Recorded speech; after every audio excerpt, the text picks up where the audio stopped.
How many times have you forgiven the same person for the same thing? Not once, not twice, again and again, with the same promises, the same tears, the same ending. And every time you told yourself, this is strength, this is maturity, this is what good people do. But if you're honest with yourself right now, you know that's not true. Because you're not forgiving from strength. You're forgiving because you're afraid. Afraid to admit that some people in your life will never change.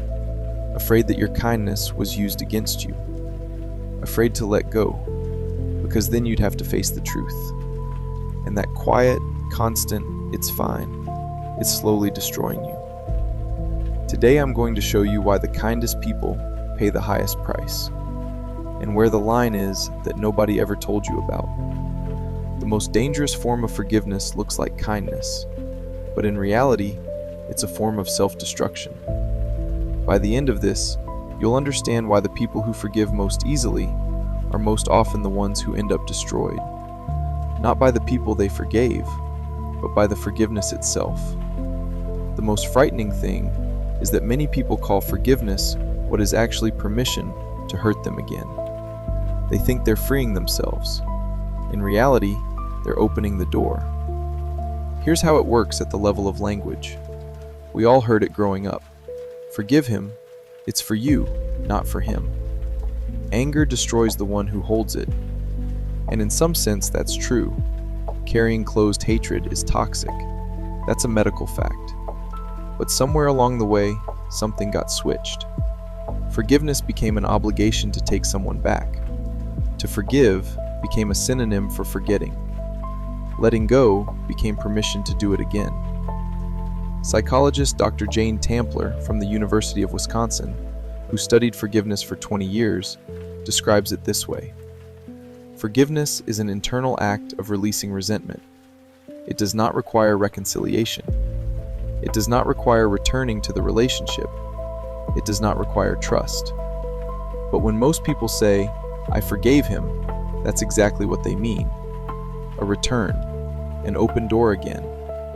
And in that gap, between what forgiveness actually means and what we do when we forgive, lives the destruction. But it gets more interesting from here, because the problem isn't them at all. Ask yourself one question, honestly. There is someone you forgave for the same thing over and over. One pattern, the same words, the same promises. How did you feel a month later? Not in the first hours, when the relief of reconciliation gives you temporary peace, but after, when the same thing happened again. If the answer is empty, that's not a coincidence, and it's not about them. I'm going to show you what's happening inside you, at the neurological level, and why stopping it is harder than it seems. Psychologists call this the anxious attachment cycle. Here's how it works. Step 1. Pain. You're betrayed, let down, used. Step 2. Forgiveness. You decide not to hold the anger.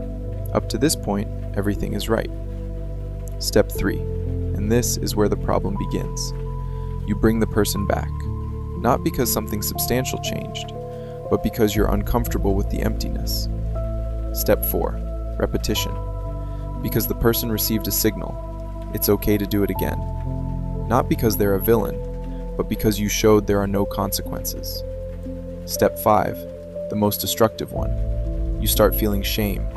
Not about them, about yourself. Why am I here again? What is wrong with me? This is not a weakness of character. This is neurobiology. A study from the University of California found that people with high levels of empathy have a more active anterior cingulate cortex, a region of the brain that literally, physically registers another person's pain as your own. And right now, you may be recognizing yourself. Because when you see someone you love suffering, your brain experiences it as your own pain. So forgiving them again isn't generosity, it's self-medication. You don't forgive because they deserved it. You forgive because their suffering causes you pain, and forgiveness removes it faster than any other option. Machiavelli wrote this in the 16th century without any neuroscience. Predictable forgiveness is not a virtue, It's an invitation. And this is exactly where most people make the mistake they repeat for years. Because now I'm going to talk about specific people. Not abstract ones, but the kind you might recognize right now. There are 3 types of people. Not bad people, not villains, just the ones for whom your forgiveness costs more than you realize. The chronic pattern violator.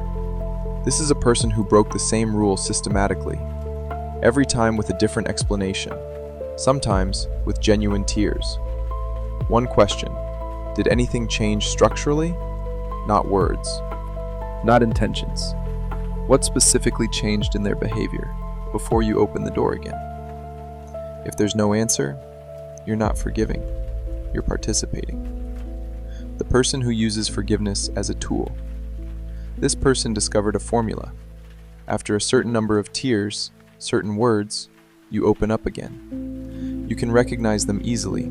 They never change their behavior. They change the quality of the apology. Each time the scene becomes slightly more dramatic, because the previous level is no longer enough. And the third type is the most dangerous, because most people don't even notice it. They think everything is fine until they realize what happened. The person who turns your forgiveness into a weapon against you.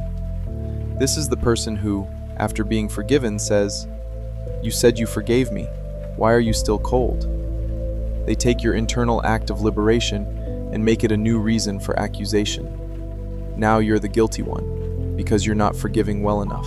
If even one of these 3 is in your life right now, remember this. Forgiveness is something that happens inside you. It does not require their presence beside you. Here is the difference almost nobody speaks about directly. Forgiveness says, "I release myself from hatred towards you."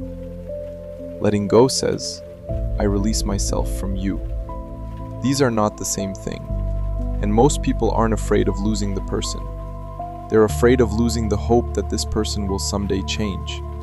These are different things, and until you see that difference, you'll keep holding on not to the person, but to a version of them that never existed. You can forgive someone and never let them close again. You can release the anger and still keep the distance. You can wish someone well, genuinely, without poison, and still close the door forever. Robert Enright and Richard Fitzgibbons, 2 researchers who spent 20 years studying forgiveness in clinical settings, found that people who confuse forgiveness with reconciliation are 3 times more likely to experience repeated trauma in the same relationships. 3 times.